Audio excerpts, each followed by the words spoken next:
Hi, this is Jason, teacher at Davinci Arts Middle School, and I wanted to offer a little philosophical background of why do we use proficiency grading here. So many years ago, about 4 years ago, the district asked us to go from a proficiency-based grading to a letter grading. So we have actually been doing letter grading here, but originally we always did proficiency-based grading.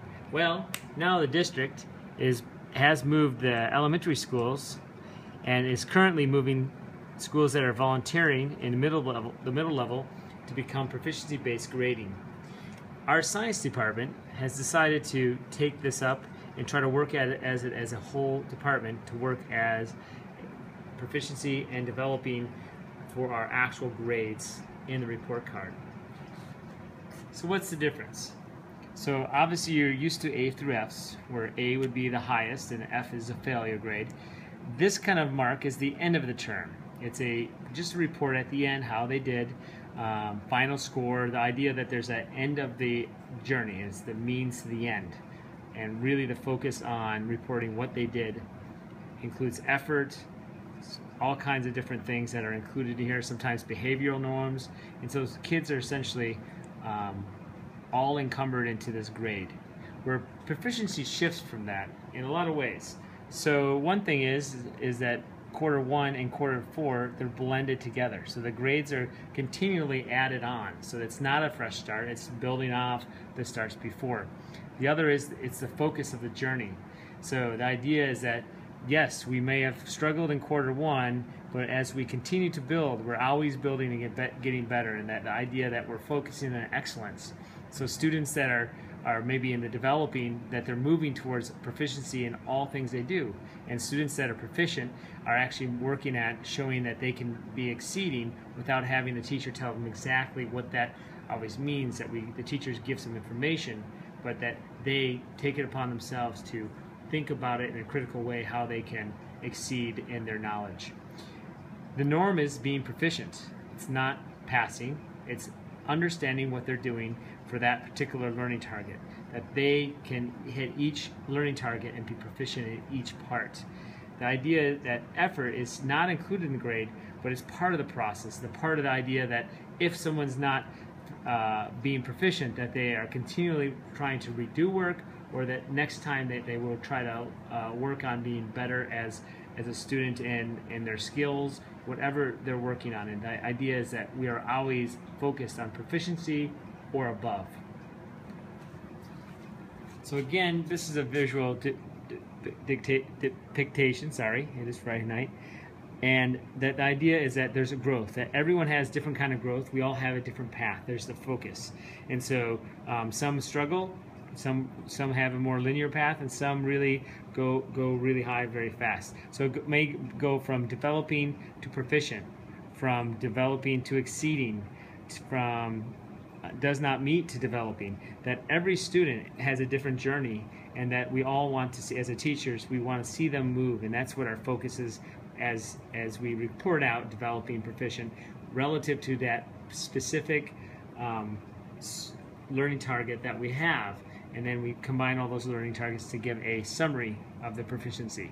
Also through the units of learning, if you follow this red line, that the idea is that as we work, that there might be more work, more homework as we get closer to the end, because we want them to work on it by themselves. We want them to show us that they have been learning about the unit and been building their growth. And so the weight of the actual assignments get increase as well as the maybe frequency of the assignments coming at home. Throughout the year, that different assignments will be weighted heavier. So if a student takes, let's say, a graphing assignment here, that down halfway through the year, that might be weighed differently because they should be better at it, and so they should be scored higher. The idea is you're practicing, if you want to take it as a drama perspective, that you've been practicing your drama, and maybe this is midway of the performance, and this is the performance, that it gets more crucial, and you're expected to have a better result the closer you get to the end of the year. So we're always working from a practice performance kind of situation. So let's talk about what practice and performance. These are the fancy words that we use in education, formative and summative, but really I want you to think of practice and performance. So the practice is the daily work that students are doing. Whether they do it or not, if they copy people's work, we try to tell students copying is not helpful for your learning. So that's not going to get you to where you want, and we don't grade this. This is not a scored area, so it really does not work to copy. So it's a really good way to not motivate students to just copy the work, that they want to understand it. And that's a great way to I've seen a lot of times that kids would just copy it because they get points. Well, if they don't get points for it, why would they even bother copying it? So we want them to focus on, okay, do they understand it?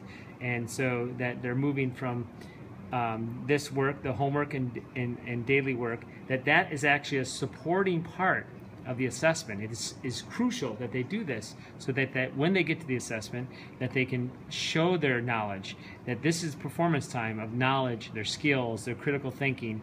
And so this is the part that's scored. So there's a lot less scores than the work that actually is going on during class time. So this is the new paradigm. This is not on a scale. And you'll see numbers for the gradebook, sadly, but that's because the gradebook requires us to enter a numeral score. The numbers you got to really think of is this is a 3, that's a 2, this is a 4, and that's a 1. If it's 0, that means it's actually missing. That evidence is not provided. So we want them to be in this learning cycle all the time, moving from developing in that specific learning target up towards proficiency. Students that are working already in proficiency, and there are many students that are already working in this level, we want them to start to look and start to move towards exceeding their levels, that they can master this by connecting to other topics of study, from like earth science to physical science to life science, or from earth science to their social studies classes, or from earth science to math, social studies. That's big connections that give it deeper meaning. From researching extra, deeper work, high school material work, college level, journals, news reports, and then also unique and meaningful ways to show their knowledge that actually shows us that, wow, not only do they understand it, but they can actually show what they've learned in a new, unique way that actually might enhance other kids' learning as well. So that's really where we want them to learn. Down here is an area that, so this is not, again, it does not meet. And this is where there's an incorrect piece. It could be an incorrect piece of material, or they answered the wrong question, or they're just not quite, they're not even on the pathway of the learning model.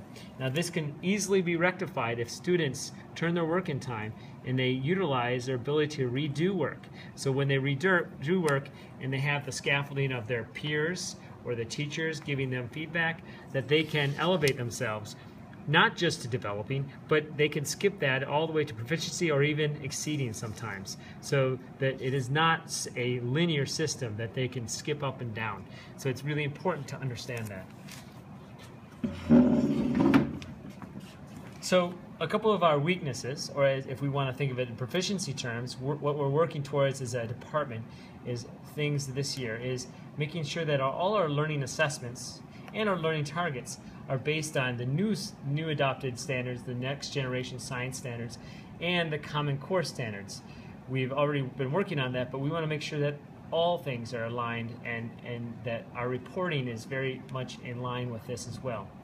We also want to work on, and this is something that we don't really have control over, is that a report card, sadly, is a summary of the proficiency. And this is actually not great practice, but right now we don't have control over that.